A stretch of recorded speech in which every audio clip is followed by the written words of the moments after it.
বন্ধুরা, চলো আমরা তাহলে 1 নম্বর অঙ্কটি করার চেষ্টা করি। ঠিক আছে, তো এইখানে আমরা প্রশ্নটা একটু খেয়াল করলে দেখব যে 1 নম্বর প্রশ্নটাতে বলছে 2 কিউব রুট ওভার, এটার উচ্চারণটা হবে cube root over 343 plus 2 5 root over, fifth root over বলা যায় এটাকে, fifth root over 243 minus 12 sixth root over 64 এরকম দেওয়া আছে। এটার মান আমাদেরকে নির্ণয় করতে হবে।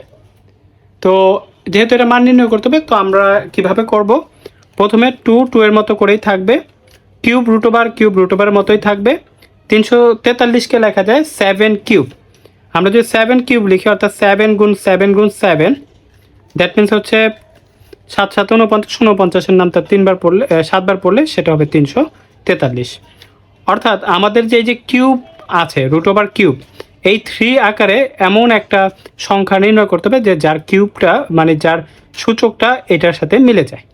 2 ইন্টু ফিফথ রুট ওভার, তো 243কে এমন একটি সংখ্যার আকারে লিখতে হবে যার সূচক হবে 5, এবং যাকে যদি আমরা 5 টাইমস করি অর্থাৎ গুণ করি, তাহলে সেটার মান হবে 243। তো আমরা যদি এবার 3 করি, 3কে যদি 3 টু দি পাওয়ার 5 এর মান হচ্ছে 243। তোমাদের যারা ক্যালকুলেটর আছে, ক্যালকুলেটর দিয়ে এগুলো কিন্তু মানগুলো তোমরা বের করে নিতে পারো।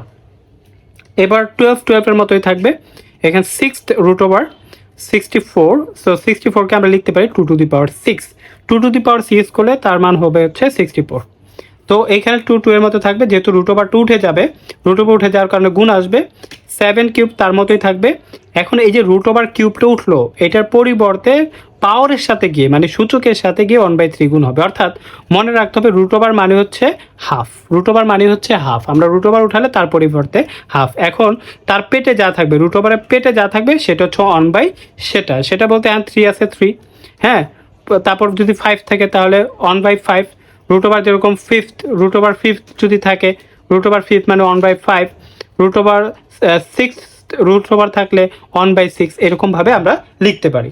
তো 2 root over fifth root over উঠে গেলে গুণ 3 টু দি পাওয়ার 5 ইন্টু 1/5। আমরা ফিফথ রুট ওভারের পরিবর্তে 1/5 লিখব, মাইনাস 12 ইন্টু 2 টু দি পাওয়ার 6। আমরা আগেই বলছিলাম যখন 6 রুট ওভার উঠে যাবে 1/6 হবে এবং সেটা সূচকের সাথে গুণ আকারে হবে। তো এবার 2 ইন্টু রুট ওভার 2 ইন্টু 7 গুণ আকারে থাকবে। আমরা সূচকগুলো কাটাকাটি দিয়ে দিতে পারি। তো সূচকগুলো কাটাকাটি দিলে 3 কাটাকাটি গেলে ওপরে থাকে 1 না লিখলেও আমরা পারি। এখানে 5 কাটাকাটি যাবে, 2 ইন্টু 3 টু দি পাওয়ার 1, এই পাওয়ার 1 আমরা না লিখলেও পারি। এটা না লেখাটা 1 না লিখাই ভালো, লেখার দরকার নেই।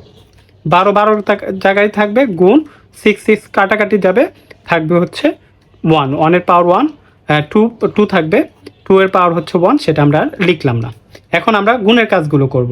7 দুখানি 14, 3 দুখানি 6, 12 দুখানি 24, এবং যার যে চিহ্ন থাকবে সেই চিহ্নগুলো অপরিবর্তিত অবস্থায় থাকবে। এবার সরলীকরণের সূত্রটাকে আমাদের প্রয়োগ করতে হবে।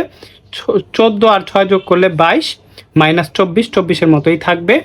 এখন যোগ বিয়োগের ক্ষেত্রে মনে রাখতে হবে যেটা বড় তার চিহ্নটাই কিন্তু এখানে বসবে। 24 থেকে 20 যদি আমরা বাদ দিই, একটা প্লাস মাইনাস, প্লাসে মাইনাসে মাইনাস বিয়োগ করতে হবে। 24-এর থেকে আমরা যদি 4 বাদ দিয়ে 24-এর থেকে যদি 20 বাদ দিয়ে দিই, 4 হবে। কে বড়? 24 বড়, তার চিহ্ন মাইনাস, তো মাইনাস এখানে -4 হবে উত্তর। নির্ণয় মান -4, এটাই হচ্ছে আমাদের উত্তর।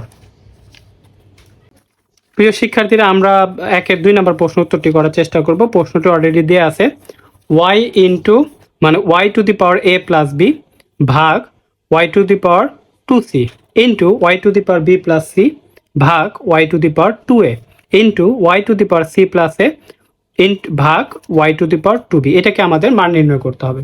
তো আমাদের একটা সূত্র মনে আছে লগের ক্ষেত্রে, যে ভিত্তিগুলো যদি এক হয় এবং তারা যদি ভাগ আকারে থাকে, পাওয়ারগুলো বিয়োগ হবে। অর্থাৎ আমরা লিখতে পারি লগ m লগ n, এটা হবে log m minus log n। এই সূত্রটাকে আমরা এখানে প্রয়োগ করব। তো যাই হোক, ভিত্তিগুলো একটা লিখলাম, a প্লাস b মাইনাস হচ্ছে 2c into b plus c, ভিত্তিগুলো এক, পাওয়ারগুলো বিয়োগ আকারে লিখে দেবে, অর্থাৎ y b প্লাস c ভাগের কারণে -2a ইন্টু দুইটা ভিত্তি সেম, দুইটাই y, এবং সূচকগুলো ভাগাকারে আছে সেহেতু বিয়োগ হবে, অর্থাৎ সি এ মাইনাস হচ্ছে 2b। এখন সবগুলা ভিত্তি দেখো গুণ আকারে আছে, যেহেতু গুণ আকারে আছে তাদের সূচকগুলা যোগ হবে। এটা লগারিদমের একটা সূত্র, ভিত্তিগুলো যদি এক হয় এবং তাদের সূচকগুলো যদি গুণ আকারে থাকে তাহলে আমরা যোগ আকারে লিখতে পারবো। তো একটা ওয়াই লিখলাম, 3টা ওয়াই থেকে ভিত্তি একটা লিখলাম, আর বাকি সবগুলো পাওয়ার আমরা যোগ আকারে বসাই দিলাম। এই যে এটা হচ্ছে এতটুক, এটা হচ্ছে এই এতটুক, আর এইগুলা হচ্ছে এই ওয়াইয়ের পাওয়ার হচ্ছে এটুক, সবগুলো আমরা লিখলাম, জাস্ট মাঝখানে আমরা যোগ চিহ্নগুলো বসাই দিলাম। এরপর যেহেতু যোগ বসলে চিহ্নের কোনো পরিবর্তন হয় না, এই অভ্যন্তরীণ চিহ্নের পরিবর্তন হয় না, সুতরাং চিহ্ন কোনো পরিবর্তন হবে না, ওয়াই ওয়াইয়ের জায়গায় থাকবে।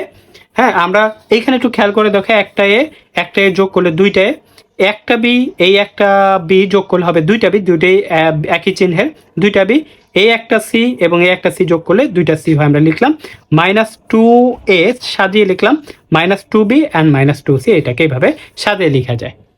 তোমরা সাজিয়ে না লিখলেও পারো, তোমাদের ইচ্ছা মতো লিখতে পারো। ওয়াই দেখো 2a থেকে 2a বাদ, 2b থেকে 2b বাদ, 2c থেকে 2c বাদ, সবগুলোই চলে গেল, বিয়োগ হয়ে গেল, বিয়োগ ফল কিছুই থাকে না, শূন্য, এখানে শূন্য লিখতে পারো। ওয়াই টু দি পাওয়ার 0, যেটাকে আমরা বলতে পারি ওয়াই নট, এটাকে বলবো হচ্ছে নট কোনো কিছুর উপর।